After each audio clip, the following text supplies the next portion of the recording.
Last episode with Candi Keffeler, we talked about boundaries that weren't there and how that slowly led to losing oneself.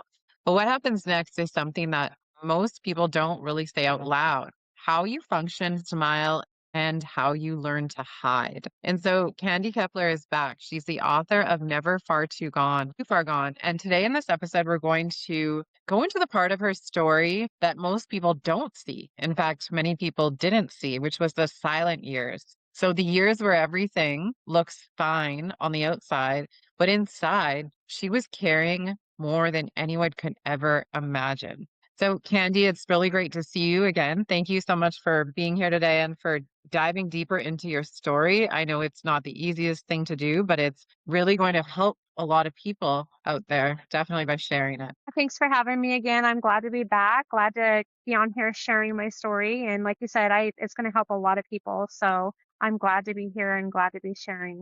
So, Absolutely. So, recap a little bit from episode one of what your life was like. And then I'd love for you to tell us what your life looked like to the outside world during those years. okay. Yeah. Just to recap a little bit about myself, I spent half my life, more than half my life, in domestic abuse relationships, married for 21 years to a man that was both physically, mentally abusive, then got into another relationship that was just massively mentally abusive. That relationship, I'm lucky to be alive from that relationship. Diagnosed with breast cancer at 50 years old, massive financial devastation.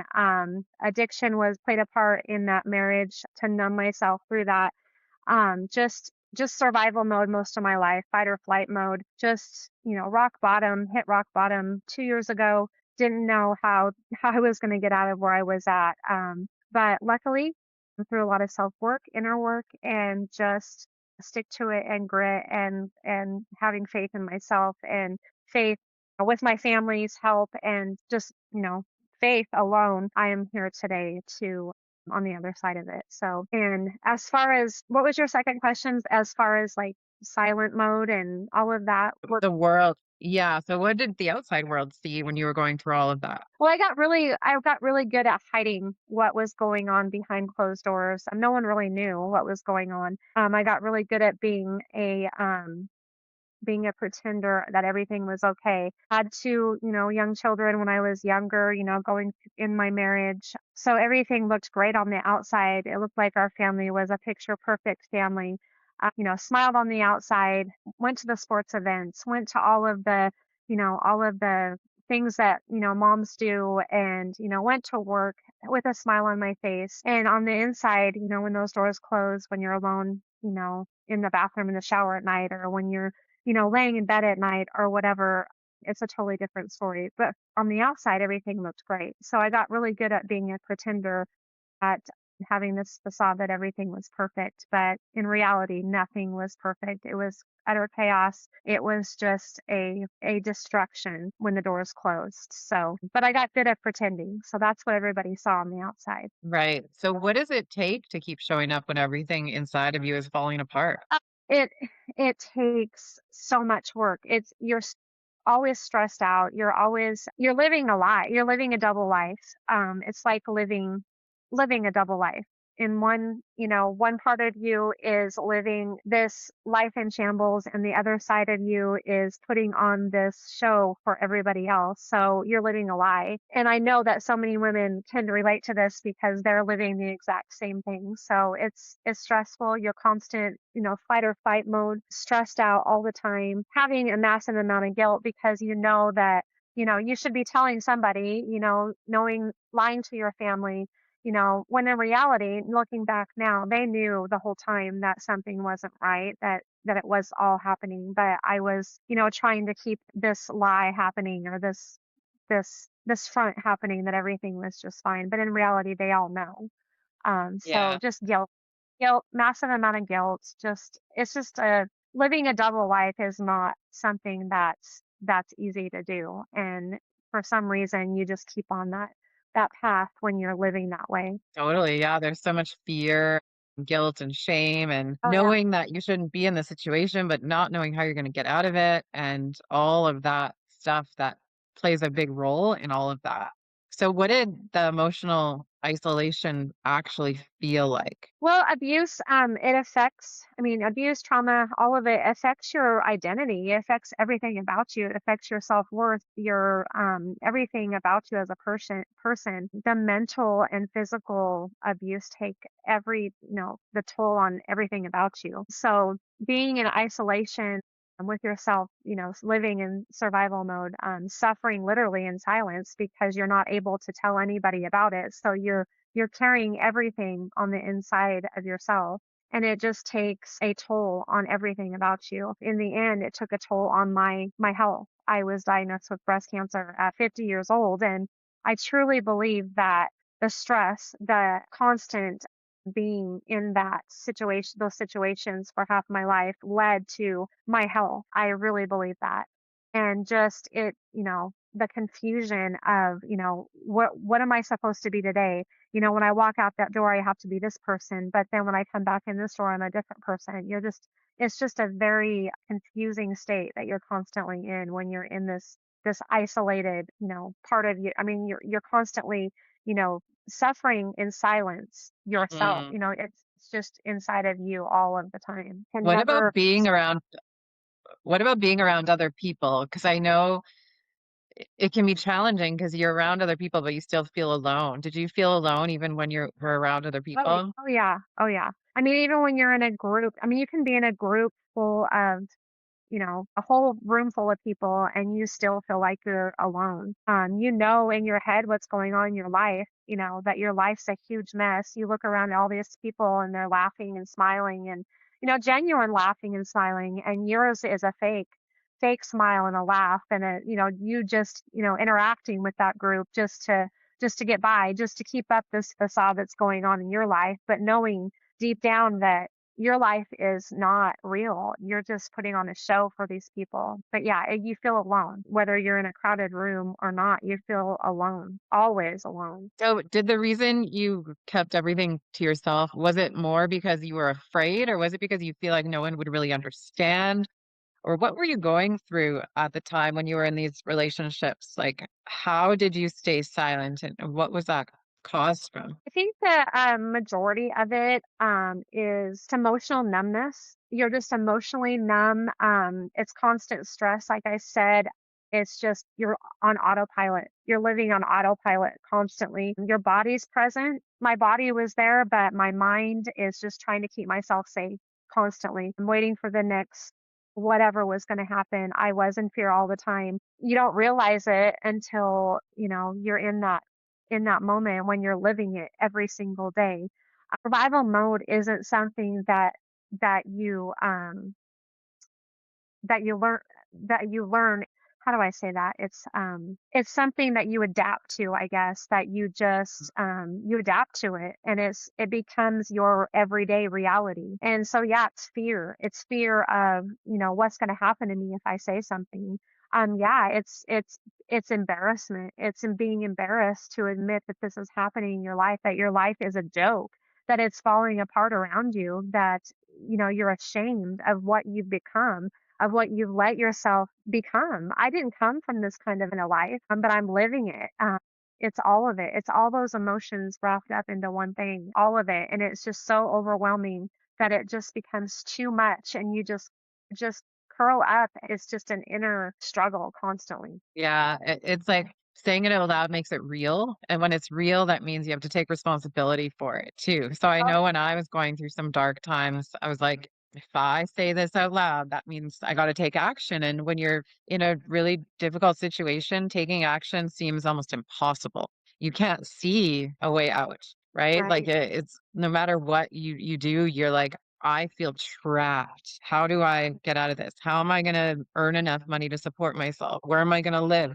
Who's going to understand? I'm going to be alone. And that's scary. The unknown is scary. It's yeah, all the unknowns. And then it's so overwhelming, like you said. I mean, when you get down to it, if you take just one thing at a time, but when you're in those fight or flight moments, you start thinking of everything. I can't afford it. What am I going to do? Who am I going to stay with? How am I going to make this money?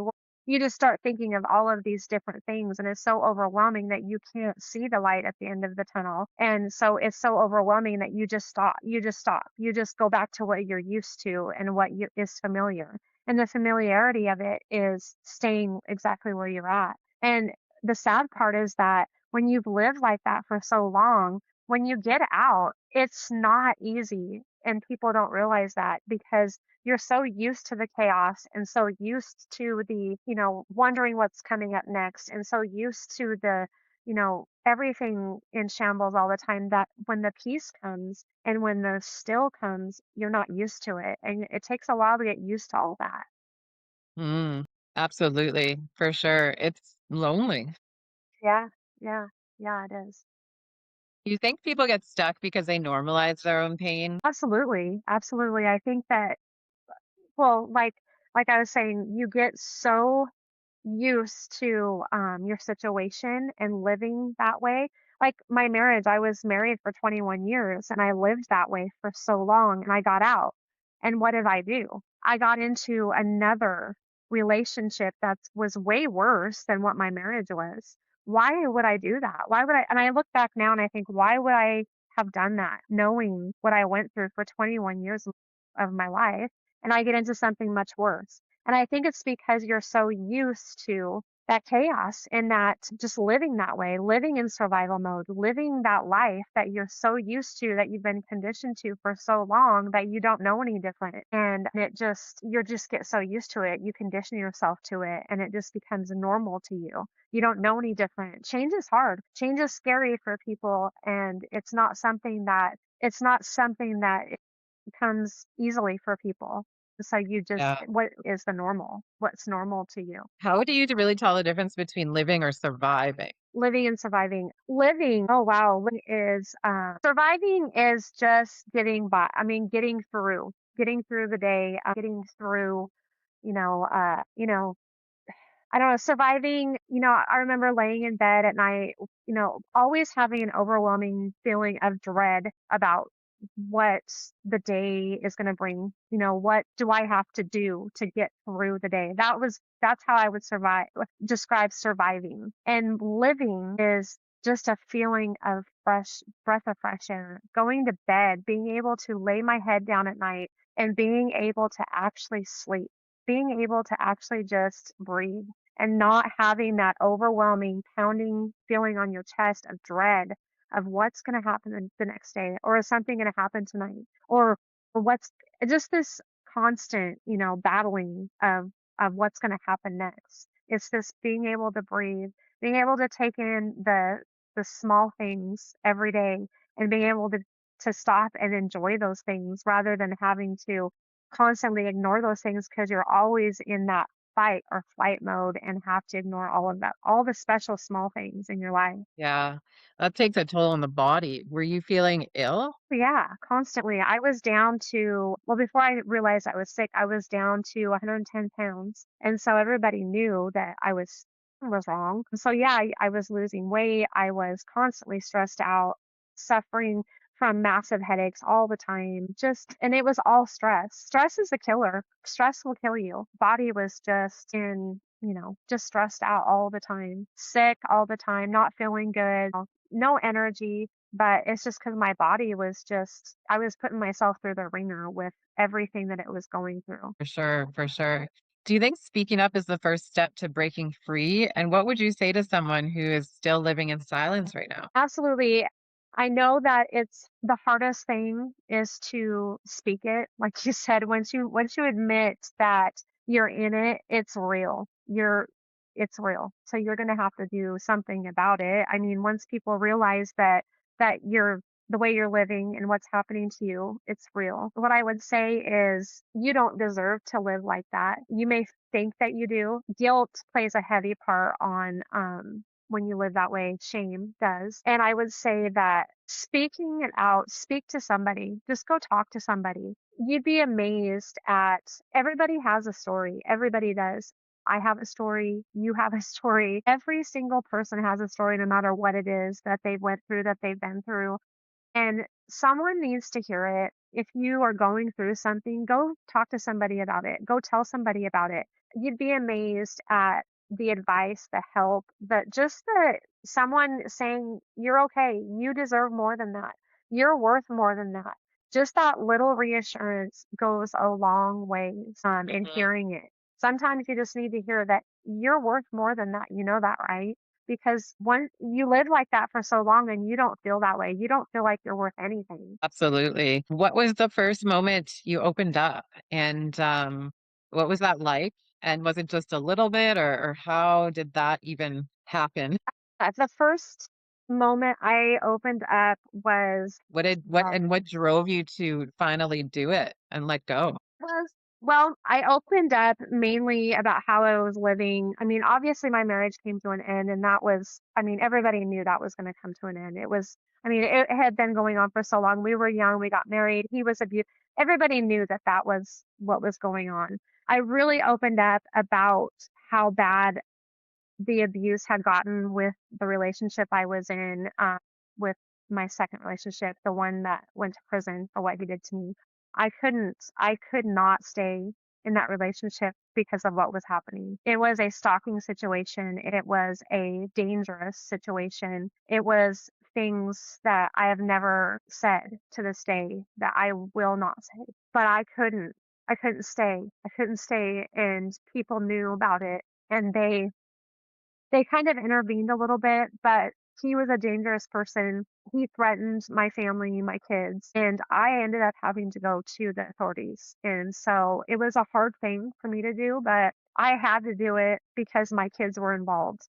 And if I didn't do it, I what kind of mom would I be if I didn't do that? And I put my foot down when my kids were being threatened and my family, my parents, and it just got to the point where it was a really dangerous situation and I went to the authorities and that stopped. I mean, he was arrested, but it went on for a few years after that, but it was a very scary situation, and that's when I everything kinda opened up and people really got to see what I went through and what actually all happened. Yeah, I can recall a situation when I was in my 20s. I was working at a restaurant and I started getting phone calls late at night. And it was someone that would say really, really weird things to me and ask for me, but they would disguise their voice. And they said scary things. And then I remember I was living in a small town and I was working in that restaurant. And it was just a phone call, but I was all of a sudden terrified of everybody and everything, like walking down the street, walking from my car to the restaurant, leaving the restaurant after work and not knowing like how to handle it because you tell someone and they're like, "Oh, it's just someone pranking you." But Right. it's insanely scary when you don't know who it is, you don't know what their intentions are. So I can't imagine like Mhm. knowing the person and seeing them come to your house and stalk you and the scary things that you went through, like how traumatizing that really is. So after Right. you opened up, tell us what happened and how did you feel and what changed after you opened up to the police that day? It was a really, it was scary, it was embarrassing because of the things that under the circumstances of what happened, but I had to help in assisting and to get him arrested, which was scary in itself as well because he was very unpredictable, very the kind of person that I know that drugs were probably involved at this point with him as well. I know that he was the kind of person that if I can't have you, nobody is going to have you. And so I didn't know what kind of situation I was dealing with, but I was also working with the authorities to get him after what I told him, the authorities, they said, yeah, he needs to be picked up and picked up now. So I was able to help them coerce him into meeting with me and he was picked up. It was just the start of a long 2 to 3 year situation to where, breaking of protection orders and, leaving the state and having to get extradited back. And it was just a long few years of a lot of stuff that I went through. And he finally went to prison for it. So it was a Just gonna say, long where is he now? So he's in prison now. How long is he in prison for? he's out now. He was in Okay. prison 3 years, but he's out now. He's in California, I believe, but he's a long ways away from me. He has a protection order for ever. So if he contacts me, he goes right back to prison. Do you still have fear when it comes to him knowing that he's Oh, out? yeah, I do. I do. And I still, that's the thing. They say that, like I said, I think that bruises heal, the mental things and what the whole situation with that, it's a lot worse because it sticks with you. It sticks with your mind. It sticks with your psyche. But yeah, it does. And just the other day, even a situation came up, and because you can't control what you dream about either. And I had a dream about, just popped into my head about him. And it's like, I hate when things like that happen because it just brings it all back. Like, oh, why did I dream? You know, you start asking yourself, why did I dream about him? Is he here? Is he in the area? Is he going to contact me? Well, I get texts on my phone from unidentified numbers because that's one thing that he would do, is use numbers that, this app that has numbers on it that, you don't identify. And I'm thinking, oh my gosh, is he reaching out to me? Just stuff in your head that goes through your head constantly. So yeah, it does bother me, but I've, through inner work and a lot of, mental things that I've went through, I've learned to deal with that. And the relationship that I'm in now, we've talked about it, and we've learned to, that I feel safe now. Right. I mean, it's tough being alone and never mind having someone who is stalking you. You never know what someone is going to do. So I'm glad you're safe. And you found an amazing man and you're in a Yep. really fulfilling relationship now, which is such a happy ending to a really scary situation. Yeah. Yeah. Yeah. What do you think is like a safe, small way that someone can begin to break their silence? Because I mean, you took it to the authorities, which is scary in itself because you never know how that's going to end. But when you're living in fear, like what is something that someone can do to just gain a little bit of confidence? Um, I think the first thing, I know that I was so far gone that, I mean, in my book, Never Too Far Gone, but I was a ways away. I think the first thing to do is to just reach out to a close friend. If you have a close friend, a close, sister. I know that my sister really was the one that I reached out to a lot. I didn't reach out to my parents because I didn't want to worry them. My sister was one of the ones that I reached out to. Very at first, very vaguely, just kind of reached out to her and just kind of, and she got the hints, just kind of hint a little bit about what was happening and what was going on. But whatever you can do to just kind of reach out to someone that you feel comfortable with, that you feel that you can trust. And I know that trust is a really, really hard thing if you can't trust. I mean, trust is a hard thing because I know that I didn't trust a lot of people. But if you feel in your heart that you can trust anybody, that one person that you just feel that you can trust, just to reach out and just, even if it's a little bit, and just start, if even if it's small, start small, because it only gets worse. It only gets worse. It doesn't get better. It got to the point, like with me, my family was threatened, my kids were threatened. I went through a lot of stuff that, like I said, I will never mention it, but it only gets worse. Right. So tell us about, first of all, thank you for sharing all that and for being so open about what happened to you and your story and about how that silence was silently killing you in a way. Very happy that you're, like I said, happy and fulfilled now. And that led you to write a book. So tell us about your book and more information about what you're doing now. Yeah, I wrote my book. It's called Never Too Far Gone, and it's right here. I wrote it. It's my life story. Put up Went from again. Never Too Far Beautiful. Gone. You can find it on Amazon. It's also on a lot of different distribution channels. If you just Google it, Never Too Far Gone by Candi Keffeler, you'll be able to see where it's all at. You can also find it on my website, candikeffeler.com. But it's my life story, just kind of what I went through. And the reason why I named it Never Too Far Gone is because, like I said, I was pretty far gone, but I wasn't too far gone to get to where I'm at today. I thought I was, but I wasn't. I dug deep. I just got in real deep with myself and got some really good advice once I started talking to myself and just really realizing that this is not where you need to be. This is not the life that you were meant to live. This is not where God has what God has for you. Your life, it doesn't end here. This chapter is not the chapter that ends here. And so wherever you're at in your life, don't think that this is it for you.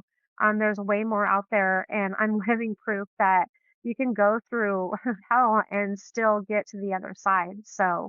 Um, so yeah, don't ever think that you're too far gone because you're not. Yeah, that's beautiful. So what is life like for you now? And are you better at communicating and opening up about things if there's problems? And how are your kids? And give us an update.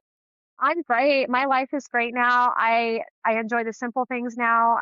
Me and Jason, we enjoy life every day. He loves me for who I am, everything about me. There's times that, that I struggle sometimes. It's going to happen. I've been through some major traumas in my life, but I've learned to deal with it better. We talk about things, we talk through it. I am a lot better at communicating. I wasn't before. I kept everything inside, suffered in silence, but not anymore. Everything comes out into the light. We talk about it. If there's something comes up, we discuss it. I have two amazing grandsons. My kids are amazing. My son is a defensive attorney in Seattle, Washington.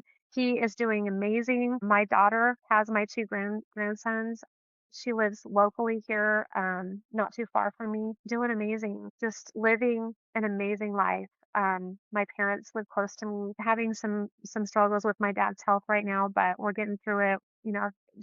Just spending and making memories with family and my kids and grandkids, just enjoying life. Amazing. Well, thank you again for being here and for digging into your story. Is there anything else you'd like to leave the audience with today? Just just wherever you're at in your life, you guys, no matter what you're going through right now, I know that there's people out there that are struggling. I know there's people because I talk to them every single day. I get conversations, I get messages. Reach out to me. Go to my website, reach out. I'd love to talk to you, love to give you some advice, love to just walk you through some things. I've been through some things and I can help you. But just realize that you're worth it. You don't have to suffer in silence. You don't have to live that way. You don't have to. You can live an absolutely beautiful, fulfilling life, and you're not too far gone. Go check out my book, look it up on Google, and yeah, just get a hold of me. I'd love to talk to you. Amazing. I think this episode was really powerful because it gives a voice to so many people who are living in that silence. And it Right. gives them, like you said, that one opportunity to hear it from someone who went through something traumatic to say, you're never too far gone. Like you can take a small step today. So thank you so much for that inspiration to our audience. I'm a true believer that when people show up and share like you did, it hits the right people. The right people will hear it. And so Absolutely. continuing to share is going to, the ripple effect will continue. So I'm just so grateful for you. And to our audience, if this episode resonated with you, you can find Never Far Too Gone in the show notes. And if you know of someone who may be silently suffering, feel free to maybe send them this episode and have them have a listen. It may be exactly what they need to give them that little push towards creating a better life for themselves. Everyone deserves to be happy and free and enjoy the little things, the simple things in life. So you don't have to stay silent to stay safe. Sometimes your voice is the way out. So stay tuned, everyone, for the next episode. Candy's going to be back. We're going to dive even deeper into her story. And so stay tuned. Until next time, take care, everybody.